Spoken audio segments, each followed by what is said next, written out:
Xhamia e Uhudit, aty ku jo unë njoftum se unë të kum njoft përpara, po ti më njoftove mu. Ke qenë aty edhe në këshill.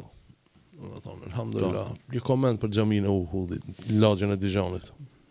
Te Hoxhme tush Mehmeti. Xhamia e Uhudit është një margaritar i lagjës së Dijonit. Unë më të kthy në vitet e 80-ta. Po. Sa më shumë informata më interesante. Në vitet e 80-ta, sistemi komunist ka dashur me rënu Dijonin.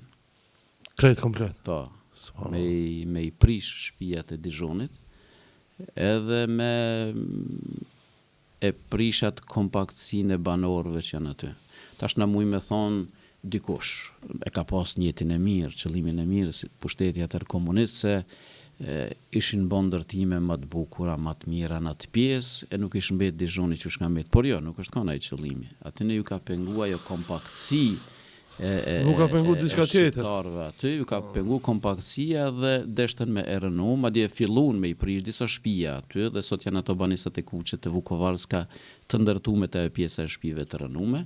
Atëherë është kon ai aksioni i prishjes së murnave, të navlijave tona që i kemi pak më të larta se ata të tjerët, me një pretekst që nuk duhet me konë mbi 1,20 metër. Nëse mbon mend, ka pas një viktim në Haraqin, Nureddini, nëse nuk gaboj, në vitin 1991, po them nëse nëse nuk jam gabim. Pra ajo tendenca e tyne për me çrënjosë Dijoni nuk pat sukses, sepse një pjesë e popullatës, disa qytetarë të Dijonit u mobilizuan dhe e kundërshtuan këtë aksion bile duke shkuar në Beograd. Sa atje si lija kryesore e Partisë Komuniste, dhe aksioni u ndërprej. Dhe na mbetëm që aty ku jemi. Normalisht Dijoni ka shumë sene për me dëshiru në kuptimin e infrastrukturës, edhe rregullimit, edhe përmirësimeve që duhet me i bë, por ama me rëndësinë e rujtëm atë kompaktësi dhe pikthehemi xhamis. Ka pas disa tentime nga do të më shumë aty me bë edhe më herët, një vjet a dy më herët, por pa sukses. Në vitin 2000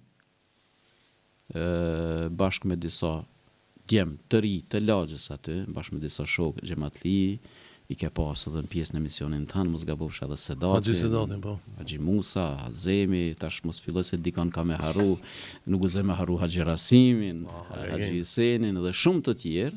Pra në një pjesë të ri, edhe disa të më shumë, e morëm iniciativën për me ble tokën.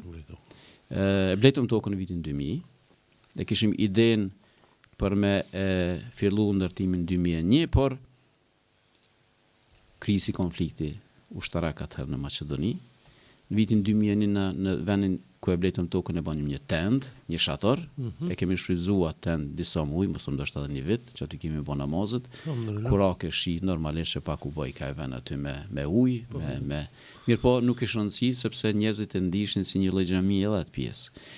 Në vitin 2002, në prill vitit 2002, e fillum ndërtimin e xhamisë, me shumë peripeti, me shumë mund, me shumë përkushtim dhe angazhim të atij këshilli për ndërtimin e xhamisë, dhe jo vetëm të këshillit në fundit për banorëve të Dijonit, sepse më duhet ta them që pjesa më e madhe e mjeteve që janë dhënë për atë xhami janë dhënë nga banorët e Dijonit, nga ajo lagje që në shikim të parë atëherë është më e varfër se sot, sepse sot alhamdulillah, sot kemi aty edhe afare sukses shumë, sot kemi shumë kanë përparuar njerëzit, por atëherë mund më paramendu që Dijoni është llogarisë një lagje sociale.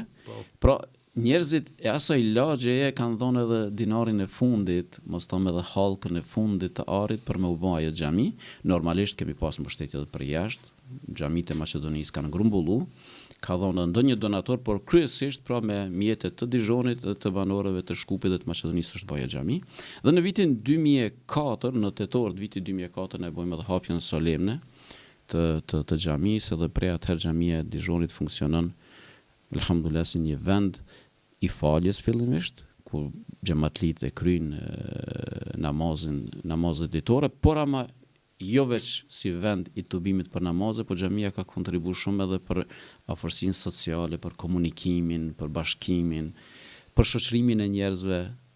Unë njoftu pak më mirë me zvete, mi kuptu derë të halët të njëri tjetër. Por xhamia ka rol multifunksional, nuk është veç shkon falesh edhe kthehesh. Dhe po them unë kam pas kënaqësinë dhe nderin që bashkë me atë këshillin për ndërtimin e xhamisë, ata shok më patën caktuar edhe këtë detyrën që më kanë edhe kryetari i atij këshilli për ndërtimin e xhamisë, por ama kontributi jem si kryetar nuk është tonë hiç më i madh se sa aty në shokëve dhe vëllezërve që i kam pas afër me, bile mu i me thonë që ata kanë kontribu ma shumë se unë. Dhe bashk e bonëm, dhe arritëm me bon xhamin, tash e kemi aty që shta dhe vetë mulla me tushin si atib, e kemi mulla Zënëllajn si imam, kemi xhamat, elhamdulillah, bol, dhe e thash Margaritar se ku e kthej filmin, dikush deshti me prishat lagje, sot aty është një xhami për mu shumë e bukur, xhamia Uhud, ja kemi lënë emrin Uhud sepse edhe Dijoni është pak si kodër. Dhe unë mendoj që në fundit për krejt neve që kemi kontribu pak aty, e lutim Zotin që kjo xhami të jetë një dëshmi e mirë. Alhamdulillah. Lumit jo vallaj, lakmi vaka. Faleminderit shumë.